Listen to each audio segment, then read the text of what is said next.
nk'ubu umuntu yinjira mu nzu iwawe aho kujya kubaza amakuru yawe agahita kubaza password yawe urajyana n'umuntu ahantu mwakicarana akaba ari muri telefone aho ngo byatumye abantu byaciye umubano w'abantu begeranye ahubwo bizamura umubano w'abantu bari kure ubu hari umuntu uzi ko umuntu wo muri Amerika yabyutse uwo bararana atazi uko yabaye ni ikibazo gikomeye cyane akaba atagize atabizi hari umuntu uzi ibintu umuntu wo muri Amerika yariye kandi uwo babana atanamenye ko yariye rero byaciye umubano w'abantu basanzwe rero kino abantu bibesha akibwira ngo afite inshuti nyinshi biragora abantu gutandukanya abantu baziranye n'inshuti zabo barabana bo kuri social media umuntu nka Mr. ufite nk'abasubscriber 1000 no kuzamura bararya bavana abakunzi be n'inshuti ze it's okay ariko mu by'ukuri agize ikibazo ninde wagufasha se ubwo yamenye yuko ngo zirambuga zitwambura abantu dufite mu buzima zikaduha abandi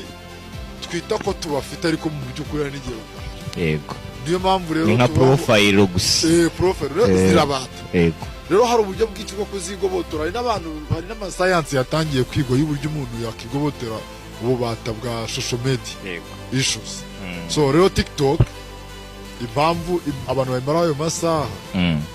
nuko yadizayinizwe mu buryo bwo kwimara ayo masaha kandi nawe uyimara ayo masaha uzi impamvu uyimara ayo masaha ahubwo gitangaje nuko abenshi banazikoresha izo mbuga zose ubusanga bataninjiza nuwa ngo hari abantu baba kuri social media nk'abakiriya bagura production ariko nose abantu bose bagiye kuri TikTok bose ariko nka TikTok yo niko imeze ariko nka YouTube nk'iyi turiho sinekeza ko abantu bose bafungura amacano bose yarebwa na kandi none ufungura cano kuko ufite content yego so iyo udafite ikintu waha abantu numva wabanza kujya kugishaka kuko nujya kuri YouTube udafite ikintu ujya kubwira abantu bizarangira